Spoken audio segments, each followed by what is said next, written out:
जय श्रीमन नारायण गुरु जी, राधे राधे। हम अंडमान निकोबार आइलैंड से आए हैं, 3 साल से आपसे जुड़े हैं। अंडमान अंडमान निकोबार जी आइलैंड से आए। अंडमान निकोबार द्वीप से आई। बताओ मैया जी, मेरा कुछ क्वेश्चन तो नहीं है, लेकिन एक बात पूछनी है। हाँ। मेरा सास ससुर परम धाम को गए हैं, ठीक है, लेकिन उनका गौ सेवा नहीं हो पाया है। लेकिन अभी कौन सी सेवा नहीं हो पाई? गौदान तो करवा लो, अभी कर सकते हैं। उनके नाम से जो भी पुण्य चाहे कर सकते हैं। ठीक है। राधे राधे गुरु जी।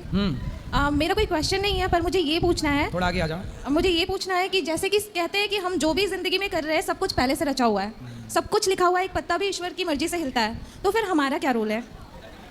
आपका अपना रोल है कि आप जैसा करते हैं वैसा आपके साथ होता है। ईश्वर की मर्जी के बिना पत्ता नहीं हिलता। ये ज्ञान सबके लिए था ही नहीं। जो ज्ञान सबके लिए नहीं था वो ज्ञान यदि आपको मिल जाएगा तो आप उसका मिसयूज कर लेंगे। जैसे परमाणु बम, इसको सब नहीं बना सकते, सारे देश इसको बनाने के अधिकारी नहीं है। सही है? पाकिस्तान बना लिया तो देखो रोज धमकी देता है। तो गलत लोगों के हाथ शक्ति लग जाएगी तो वो शक्ति का क्या करेंगे? मिसयूज करेंगे। उसी तरह सारे ज्ञान सबके लिए नहीं होता। जैसे भगवान की मर्जी के बिना पत्ता नहीं हिलता, ये ज्ञान किसके लिए? जो ईश्वर में श्रद्धा रखते हैं, जो व्यक्ति। अच्छा ये बताओ, जब मैं ये बात जान लूंगा कि ईश्वर की मर्जी के बिना पत्ता ही नहीं हिलता, तो बताओ फिर मैं क्या चोरी करूंगा? बिल्कुल नहीं। जब मैं ये जान लूंगा कि सब ईश्वर की मर्जी है, तो क्या मैं किसी बहन बेटी के साथ गलत करूंगा? लेकिन आजकल चोरों को ये ज्ञान लग गया, तो चोर चोरी करता है और बाद में बोल देता है ईश्वर की मर्जी के बिना नहीं हो रहा, तो मतलब चोरी खुद करता है, आरोपी भगवान को बना देता है कि भगवान आरोपी है। चोर के लिए ये ज्ञान था ही नहीं। ये ज्ञान उन लोगों के लिए था जो भगवान से अत्यधिक प्रेम करते हैं, जो धर्म के रास्ते पर चलते हैं। धर्म के रास्ते पर चलने में यदि आपको कोई अड़चन आ जाए तो समझ लो, कष्ट आ जाए तो समझ लो ईश्वर की मर्जी है, इसे भी प्रसाद मान के स्वीकार करो। तो जो ज्ञान है ईश्वर की मर्जी के बिना पत्ता नहीं हिलता, ये बात सत्य तो है, ये ज्ञान खारिज नहीं कर रहा हूँ, ये ज्ञान सही है, पर ये ज्ञान सबके लिए नहीं। पहले आप ये बताओ कि इस ज्ञान को पाने के पहले क्या योग्यता चाहिए?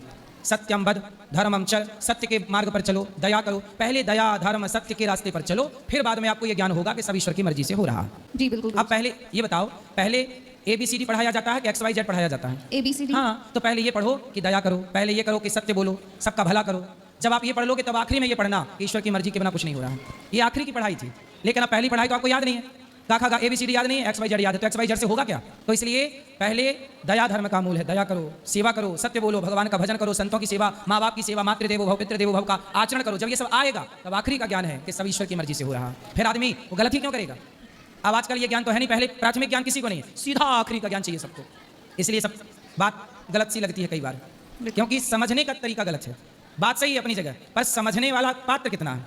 चोर उस ज्ञान का अधिकारी नहीं है। अब बलात्कारी बलात्कार करे और कह दीजिए भगवान की मर्जी से हो रहा, हम तो कुछ कर नहीं रहे। नहीं, तू ही कर रहा है। तेरे पास ईश्वर ने अक्ल नहीं दी क्या? तुझे पता नहीं है कि क्या सही है क्या गलत है? तेरी बेटी तेरी बहन इस जगह होती तो क्या तू भी उसके साथ यही दुराचार करता जो आज किसी की बहन के साथ कर रहा है? खुद की बेटी के साथ होगा तो क्या तेरा खून ना खोलेगा? मतलब तू जान रहा है कि ये गलत है, तू जान रहा है कि ये जो मैं कर रहा हूँ गलत है, तू कर रहा है, तो इसका दंड तुझे नाली का कीड़ा बन के भोगना पड़ेगा। ये ईश्वर दोषी ना होगा। मतलब हमें सही और गलत का विजडम यूज करना है। ईश्वर देखो सबको पता है क्या सही है क्या है। चोर को भी पता होता है मैं गलत कर रहा हूँ, बलात्कारी को भी पता होता है मैं गलत कर, जब पता है कि गलत कर रहा हूँ, अंतरात्मा कह रही है गलत, क्यों कर रहा है? फिर वो कर रहा है तो भोगेगा कौन? तू ही भोगेगा। ईश्वर थोड़ी जिम्मेदार है। भगवान थोड़ी बोले थे कि तू किसी के साथ बलात्कार कर तो चोरी कर, भगवान थोड़ी बोले थे कि तू गलत कर, करा है तो भोग भैया। दुर्योधन ने गलत किया, सर्वनाश हुआ। रावण ने गलत किया, सर्वनाश हुआ। सर्वनाश के लिए तैयार रहिएगा। फिर ईश्वर की मर्जी के बिना पत्ता नहीं हिलता। फिर रावण का जो हुआ वो ईश्वर की मर्जी से हुआ, फिर दुर्योधन का जो हुआ ईश्वर की मर्जी से हुआ, वही ईश्वर की मर्जी। थैंक यू गुरुजी। राधे राधे गुरुजी। जी गुरुजी, मुझे ना बहुत जल्दी गुस्सा आ जाता है, मैं छोटी छोटी बातों पे बहुत जल्दी चिढ़ जाती हूँ। तो छोटी छोटी बातें किया ही मत करो, बड़ी बड़ी बातें किया फिर भी करो, गुरुजी जिसमें मैं- गुस्सा आए ही ना, क्योंकि आपको छोटी छोटी बातों में गुस्सा आता है ना। छोटी बातें आज से आउट करो, बड़ी बड़ी बातें करो। फिर भी गुरुजी बड़े बड़े या छोटे छोटे मुझे बहुत जल्दी गुस्सा आ जाता बड़ी है। बड़ी बातें करो। परमाणु कैसे बनाए, मैं क्यों कैसे राफेल कैसे बनाए, गुस्सा कंट्रोल करती हूँ, मेरे से गुस्सा बर्दाश्त ही नहीं होता, कुछ ना कुछ जरूर बोल देती हूँ। क्या करूँ गुरुजी? किसको? मुझे किसको बोल देती हो? सबको बोल देती हूँ गुरुजी, छोटी छोटी बातों पे। क्या बोलती हो?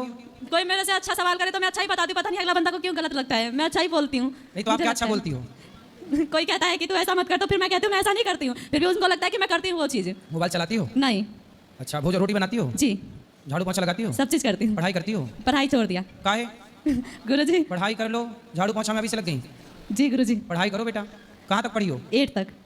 तो 9 में क्यों नहीं गई, 8 में छोड़ दिया? गुरुजी हम यहाँ आ गए थे, उसके बाद दिल्ली चले गए, दिल्ली से फिर यहाँ आ गए। तो कहीं भी रहो, भारत में कहीं भी जाओ, शिक्षा तो है ही ना सब जगह। अब गांव में कहते हैं कि इतना ही तक अब रहने दो, मेरी बहन भी इतना ही तक पढ़ के छोड़ दी थी, अब गांव में तो उतना बहन छोड़ पढ़ाते दी, नहीं। चलो तुम तो पढ़ो। गुरुजी गांव में उतना तक पढ़ाते ही नहीं, कहते गांव में ये वो है, फिर कोई बात नहीं, आप तो गांव छोड़ के आ गई ना, तो आप तो पढ़ लो। गांव में नहीं पढ़ाते पर आप तो छोड़ आ गई। यहाँ नहीं, मम्मी बोलती है कि यहाँ नहीं पढ़ने के लिए, गांव में आके फिर पढ़ लेना, गांव में जाऊंगी तो पढ़ाएंगे नहीं। तो अभी जहाँ हो वहीं पढ़ो ना बेटा, 9वीं पढ़ो, 10वीं पढ़ो। फिर गांव जा रहे हैं ना 19 तारीख को, इसीलिए। तो फिर गांव में 9वीं तो पढ़ लेना, 10वीं तो कर लो। नहीं पढ़ने देंगे गुरुजी, आप कुछ बताइए, मुझे बहुत गुस्सा आ जाता है। अच्छा गुस्सा आता है? जी। गुस्सा आए तो चुप रहा करो।